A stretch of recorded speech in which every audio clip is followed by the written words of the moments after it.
We are back for week number 10 of the WAFL Thursday night WAFL football. The Mounties versus the Nighthawks. Teddy Bridgewater looking to throw an intercepted first drive of the game. They're going to run this one back to the 25-yard line. Shaquille Griffin with the pick. Now Mountie ball. Rogers stepping up, throwing to his tight end. Dawson Knox for the score. 10-zip. Mounties up in the second quarter. Now Bridgewater running for his life. A couple of Mounties are there to sack and strip. Robert Quinn with the sack. Now 3rd and 13. Rogers rolling right. He's got some space in front of him, but he's caught from behind by the wise man, Dedrick Wise. 3rd and 7. Clean pocket.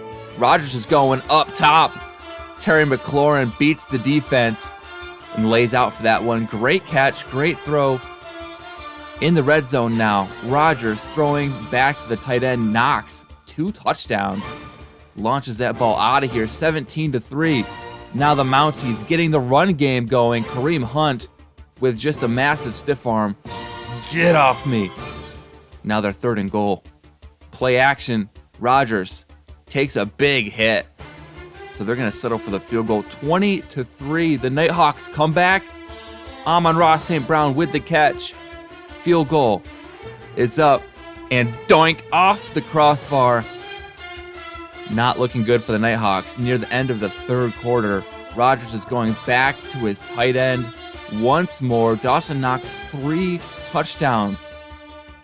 Now here's Bridgewater. Pocket collapsing. And of course, Robert Quinn is there. Monster game for him, 2.5 sacks, 33-3. The Mounties take care of business at home. Rogers 3 touchdowns, all to his tight end. Now we go to Virginia Beach. The Steamers hosting the Bisons. Steamer ball in the first. They're getting the run game going. Nick Chubb with the first down rush. That's going to lead to the field goal.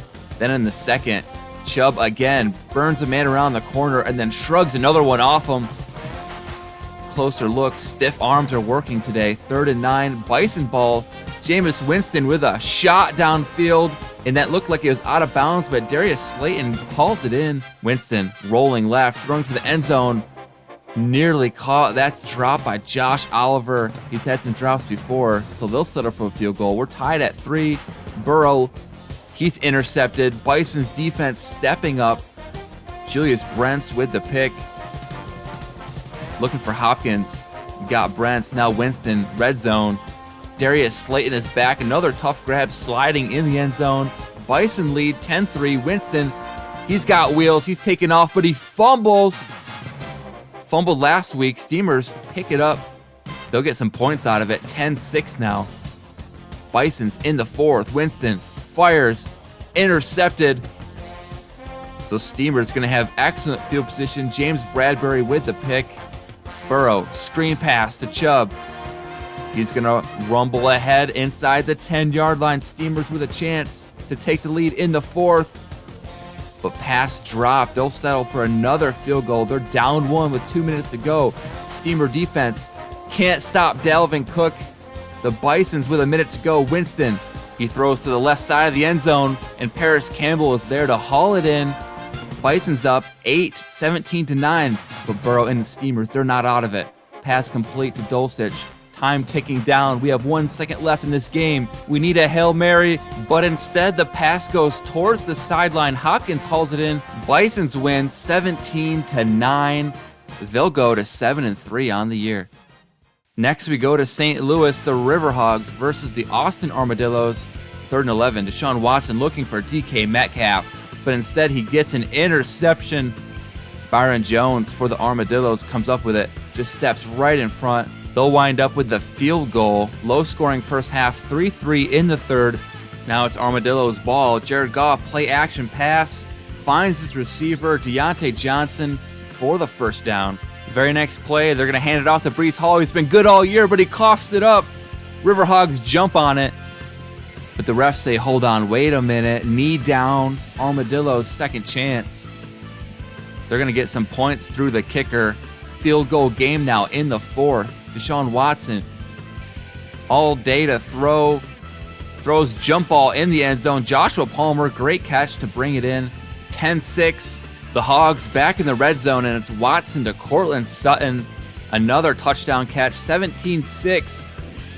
Then Armadillos under pressure. Cleveland Farrell gets Goff on that one. Now Goff, 4th and 21.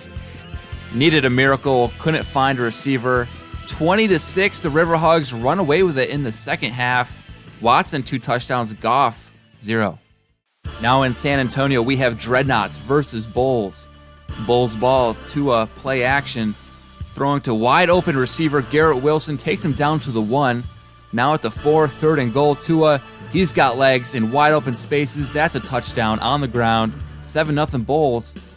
Bulls in the red zone again, second quarter, but he's sacked. Carlos Dunlap gets in there. They'll settle for the field goal later in the second. Tua showing his mobility on that one, getting around the end. But Richie James coughs it up. The fumbleitis is still there. They've tried to cure it, and he just keeps fumbling week after week. So Dreadnoughts ball. But Dreadnoughts having a tough go of it. Jeffrey Simmons gets the safety on Geno Smith. So 12-0 Bulls. Now Bulls driving again. They're back in the goal line. Tua play action. They got sacked last time. Get sacked again. So field goal, 15-0. Dreadnoughts finally with some offense. Kyle Pitts says, fine, I'll do it myself. But 4th and goal, Geno at back of the end zone, incomplete. Dreadnoughts absolutely shut out by the Bulls defense. 15-0 final score. Now we've reached the bottom of the barrel. 1-8 Lumberjacks versus 2-7 Golden Eagles. But here are the Golden Eagles driving. Robert Tunyon with the catch. But on 3rd and 6, Benkurt's pass broken up by the Lumberjacks. They hold the Eagles to a field goal. Lumberjack ball. Jacoby Brissett absolutely hammered Carl Lawson with the sack. And then Golden Eagle ball. They're back near the red zone. They'll set up for the field goal. So a quick 6-0 lead in the first half. Golden Eagles driving again. Benkert sideline throw. 3 field goals, make it 4 field goals, 12-0. Golden Eagles up. Now Brissett rolls left, throws right to Darnell Mooney, and the shoestring tackle gets him, or he might have been gone. Now into the 4th, Lumberjacks in the red zone. Brissett rolling, throwing. Jamal Agnew catches it, takes a huge hit that propels him across the goal line. Now the Golden Eagles are driving at the 20. Benkert rifles one to Mike Williams for the score. 19-7. Lumberjacks fire right back. Jacoby Brissett back of the end zone to Darnell Mooney. We have a 5-point game yet again. 3rd and 6. Under 2 minutes, the Lumberjacks need to stop. And with 1 timeout left, they don't have enough. The Golden Eagles will run this one out. They kneel it down. 19-14. Golden Eagles get their 3rd win of the season. Lumberjacks are 1-9. Now we go to Albuquerque, the Aviators versus the Huskies. Husky ball, Justin Herbert throwing to a wide open receiver. Laviska Shenault, does he have enough room to take it to the house? Tackled at the 3, so close. 3rd and goal, handoff. Elvin Kamara shakes a tackle and gets the touchdown. Huskies up 7-0. Now, Aviator ball. Jordan Love's going to check down to his receiver, Troyquan Smith. And Smith is blown up by Frankie Louvu of the Huskies. Shoulder to the chest, pops the ball out. Huskies get the ball. They're up 10-0. Make it 17. Laviska Shenault finally grabs that touchdown. Now with the half winding down, Love tosses it up into double coverage. Intercepted.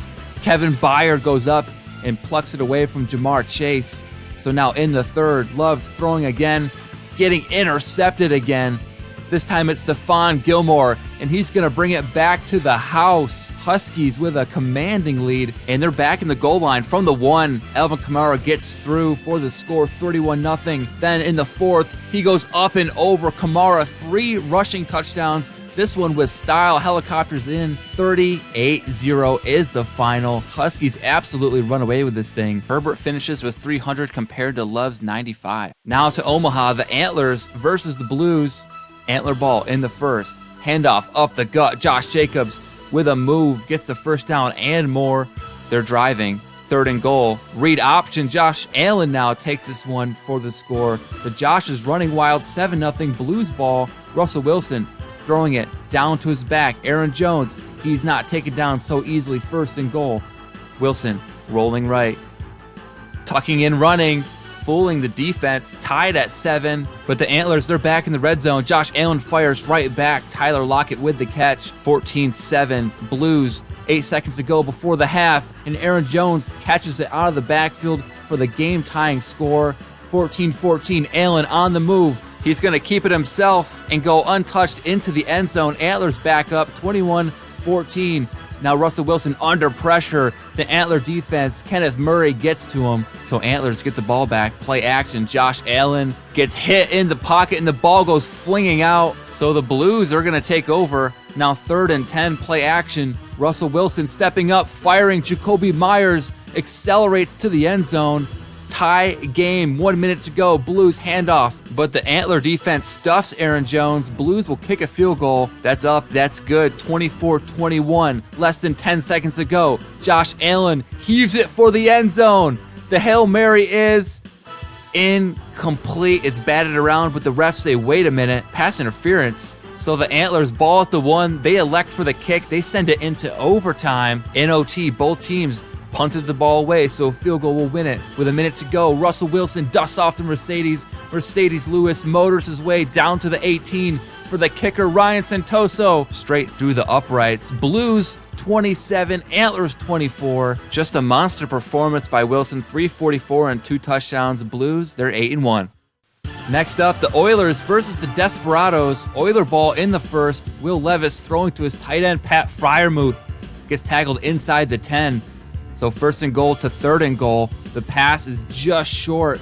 Desperado defense coming up clutch. Now 4th and goal. Jonathan Taylor is stuffed.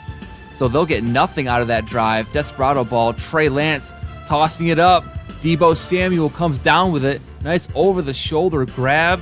Now 3rd and goal for the Desperados. Trey Lance pass complete. DJ Chark with the score. 7-0. Desperados. Now Oiler ball. Will Levis throws. Zay Flowers with a tough catch going out of bounds. 30 seconds to go before the half, and they tie it up. Quez Watkins, the speedy wideout, gets the score, so 7-7. Last play before the half, Trey Lance tosses it up, and there's a scrum in the back of the end zone. The refs throw the flag similar to the Josh Allen Hail Mary, so the Desperados will get an extra kick before the half, making it 10-7. Now in the 3rd, Will Levis stepping up, throwing to a wide open Quez Watkins down near the red zone. But after the big play, the drive stalls. The Oilers settle for a field goal. The game is tied at 10 into the 4th. Facing a 3rd and 19, Lance has got a lot of room to run. Looks like he's going to be just short, but the spin at the end gets him just enough. They kick a field goal at the end of that drive. 13-10 lead Desperados.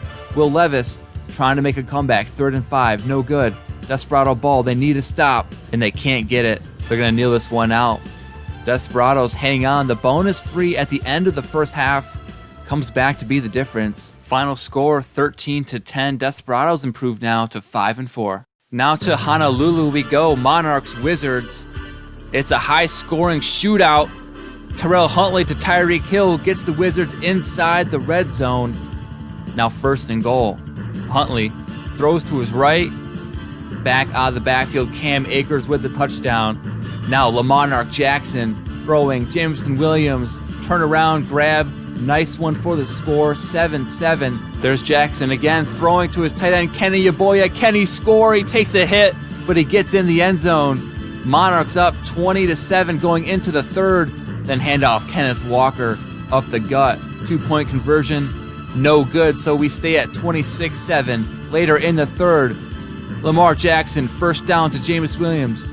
2nd and goal, handoff. Kenny Walker gets in one more time. 33-7. Wizards with the ball, trying to make something happen, but the Monarch defense now turning the ball over and leading to the 1st and goal pass to Dalton Kincaid. Monarchs now up 40-7. Wizards ball, pass to Huntley. It's intercepted.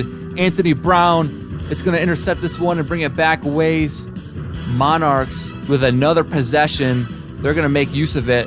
Kenneth Walker's going to get his 3rd rushing touchdown, and now we're up to 47-7. Huntley throwing in the flat. It's intercepted a 3rd time for Huntley. Bryce Hall, he's going to take this one to the house, making the final score 54-7, perhaps the biggest blowout in WAFL history. Now to San Diego, the Sentinels hosting the Thunderbirds of Toronto. Ryan Tannehill, clean pocket, clean throw. That's Juju Smith-Schuster down the sideline. At the 23, Tannehill with a play-action pass, looking for a receiver, but gets hit by Cox instead. Fletcher Cox with the sack. They'll settle for the field goal. Then in the third, Tannehill looking to throw, but he's under pressure yet again. This time it's Randy Gregory with the sack. Later in the third, Tannehill is going play action. He's going to dump it down to the tight end, Hunter Bryant. Going to get near the 12-yard line. Then 3rd and 1 from the 3. It's Tannehill to Najee Harris, 2 feet down. 13-3 now is the score. And then here's Harris with the carry. Good blocking, wide open spaces. 3rd and 4 from the 5. Thunderbirds knocking on the door, and Tannehill blows it open, runs right through it with the rushing touchdown. So 20-3 in the 4th. And here's why there's no Sentinels highlights. They just did this all day long. Dobbs rolling around, throwing it out of bounds. 4th and 10. Room to run. He's going to pass at the last second, but it's broken up. They couldn't get anything going on this Thunderbirds defense, and so 23-3 is the final score. After a slow start to the year, the Thunderbirds have rallied. They're now 6-3. Now we head to Tokyo, the Tigers versus the Dragons. Dragon ball, here comes the blitz. The Tiger blitz by CJ Mosley gets there. The Tigers take over, but Hendon Hooker's pass nearly intercepted, so they'll have to settle for the field goal. 3-0 early Tigers. Now Dragons, they're driving. They're in the 17-yard line.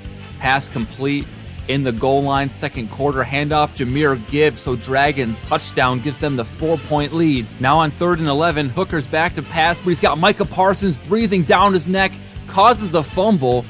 That ball was loose. Now the Dragons take over. Great field position. Kyler Murray's got space to run. So lead now increasing to 11. It's 14-3. Murray back to pass. Throwing to the sideline. Terrence Marshall comes down with it. 1 minute to go in the half. Murray, he's going to roll out left. He's going to do more than that. He's going to take this down inside the 5 after the run. So 1st and goal, just about 20 seconds to go. TJ Hawkinson takes a huge hit but hangs on for the score. Now Tigers ball facing a crucial 4th and 10. And the Dragons rush gets there in time. Micah Parsons back with another sack. Kyler throwing deep downfield. Broken coverage. Marquise Brown with the easy score. Now with just a minute to go, it's 31-6. The Tigers, they're fighting to the end. Curtis Samuel touchdown catch. But the damage has been done. The Dragons dominate the Tigers 31-13.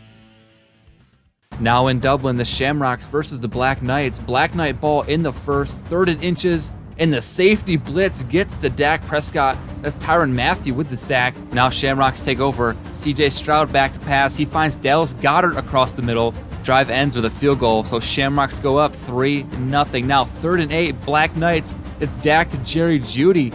They're in field goal range, so here the Black Knights go, tying it up, tacking on another field goal. So 6-3, end of the second. The Shamrocks are driving. Pass complete at the goal line. Then 1st and goal. Stroud goes back to the tight end. Dallas Goedert with the score. 13-6. Shamrocks up in the 3rd. Dak throwing deep down the sideline, and that is caught for a touchdown. Jerry Jeudy is back. We're tied up at 13. Now, Shamrocks in the red zone. Pass to Goddard is incomplete, so they'll settle for the field goal. 16-3. How will the Black Knights respond? Dak is throwing deep left. Jerry Jeudy's got a step, and he's going to get his way into the end zone. He crosses the goal line. The refs, they say roughing the passer. Black Knights will decline that. They'll take the touchdown. So 20-16. Stroud moving the ball once to Goddard. Very next play, Stroud, clean pocket, throws for the end zone. That's DJ Moore with the catch. The Dublin Shamrocks take the lead late in the 4th quarter. Just 38 seconds to go. Nice loft right in there to DJ Moore. So with 30 seconds to go and 3 timeouts, the Black Knights have a chance. Jerry Jeudy catches the ball for a first down. 20 seconds left. Oh, here comes the blitz on 2nd down. 3rd down and 17. Dak, he's feeling the pressure. He throws on the run, but the pass is complete. They're moving the chains. 10 seconds left. Dak has time in the pocket. He hesitates, throws out of bounds. One last play. Dak dropping back, stepping up, hit as he throws, and this thing goes out of bounds. So the Shamrock defense steps up after Stroud throws the game winner to DJ Moore. Shamrocks 23, Black Knights 20. Now let's go to Sunday night primetime. The Snowhawks versus the Redwoods. In the first, Trevor Lawrence He's going to hit his back on a little wheel route up the sideline. Now they're 2nd and goal. Handoff, David Montgomery, after the catch, is going to plow this one in on the ground. So Snowhawks up 7-3. Then in the second, fake field goal, blown up before Cooper Rush can throw the ball away. So no points there. Now Snowhawks, Trevor Lawrence with lots of time. Eventually the rush gets to him. John Kaminsky won't let him stay back there for long. 2nd and 7, Snowhawks. Lawrence, first to sack, now the pick. This one is housed. So Redwood offense, nothing to say here, but Steven Nelson with the D scores the first touchdown. Now Baker launches a pass deep downfield, showing off the arm. Incredible catch. Michael Thomas high points it, but that's where the drive will stall. They get the kicker out. James McCourt off the crossbar, so can't extend that lead. 10-7. Redwood defense, though, is here for another pick. 6. This time it's Adafe Owe rumbling in for the score. Now in the third, Snowhawks, they're back in the red zone. It's Lawrence to Sterling Shepard, who is spinning and diving through a sea of redwood trees, somehow scores. That'll make it a one-score game, 17-14. Snowhawks with the ball back, but Lawrence, he's hit and fumbles in the backfield. It's Adafe Owe again who falls on it. It was 79. John Kaminsky with another sack, causing the fumble. Owe falls on it. So Redwoods take over. 3rd and 4, 2 minutes to go. The Snowhawks need some stops, but they let up the first down there. Then 2nd and 1, only one timeout left. Derrick Henry gets the yardage he needs to run out the clock. Final score 17-14. It was a turnover-filled day for the Snowhawks, so Redwoods get away with the win. We've made it to Monday Night Football. The Caps versus the Pioneers. Pioneers trotting out the third-string quarterback, Josh Rosen. 2nd and 7, Rosen. Hello, Nathan Shepard just trucks him on that play. Caps up 3-0. Pioneers read option with Rosen. Little hesitation, and at the hit at the end propels him for the first down. So we're tied at 3 after the field goal. Caps ball, Mahomes stepping up in the pocket. Intercepted. Tre'Davious White is right there for the pick. Pioneers playing some tough defense. Just steps right in front of it. Ball underthrown, looks like Alec Pierce, the intended target. So now 3rd and 8, Pioneers. Rosen throwing a laser across the field. T. Higgins lays out for it. Under a minute to go in the first half. Rosen going up, corner of the end zone. Devontae Parker. The Pioneers, what is happening? 10-3. Rosen, they're in the red zone.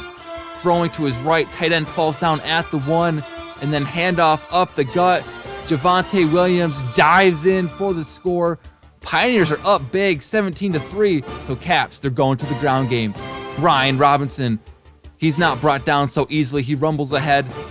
Field goal is good, so 17-6. Pioneers in the fourth. Rosen stepping up in the pocket. He's got T. Higgins across the middle, wide open. 3rd and goal. Pioneers handoff. Javonte Williams stuffed. 4th and goal.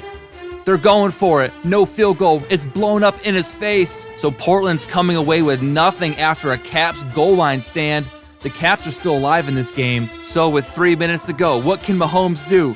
Pass to Taysom Hill. It's at the first down line. The refs, they're going to take a look at this. It's close, but they say first down Caps. So play action. Mahomes pass complete. Chris Godwin moving the chains. Now 2 minutes to go. Mahomes, 3rd and 5 throws, intercepted. Mahomes was looking for Chris Olave, but he found Akeem Davis Gaither. And now the Caps, a team many once saw as the top of the league, continues their tailspin after the 1-7 Pioneers pull the upset in their own stadium. Chosen Rosen coming out of nowhere to play excellent. 81% on passes and 193 yards.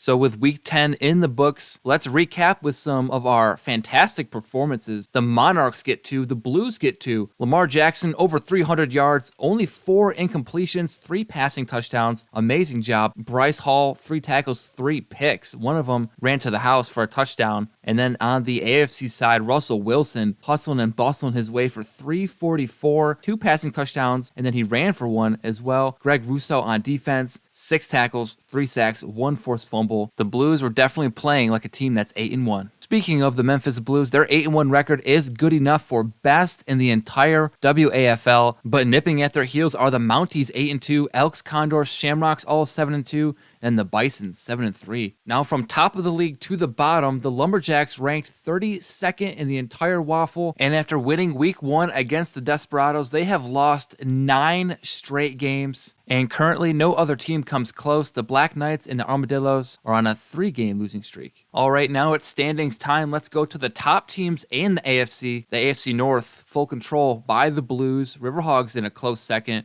AFC East, Snowhawks. They've maintained control even though the Orbits are nipping at their heels. AFC South, it's been the Bisons in full control for a few weeks.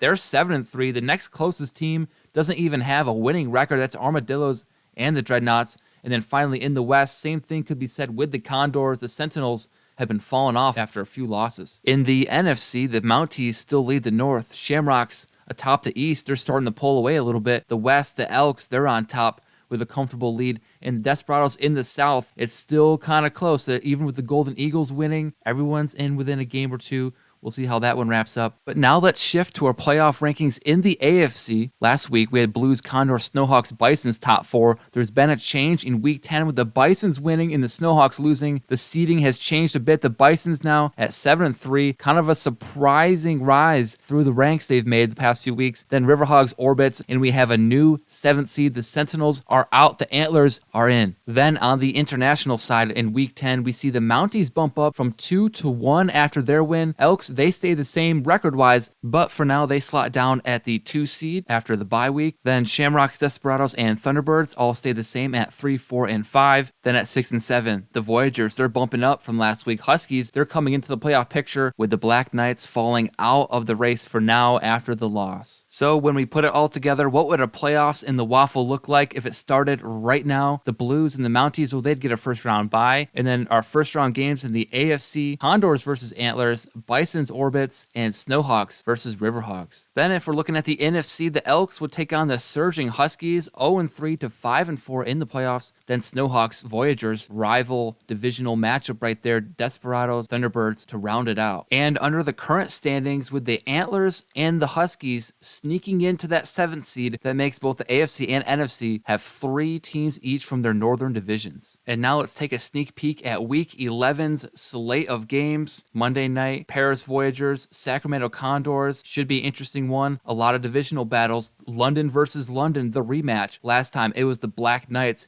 who absolutely destroyed the Dragons. Can the Dragons get revenge? Then also we have a sad game in the state of Texas. The Houston Oilers 1-8 versus the 3-6 Dreadnoughts. So lots of interesting games to look forward to. Let me know which games you're looking forward to and your best moments of this week. Thank you for watching, and I'll see you in week 11.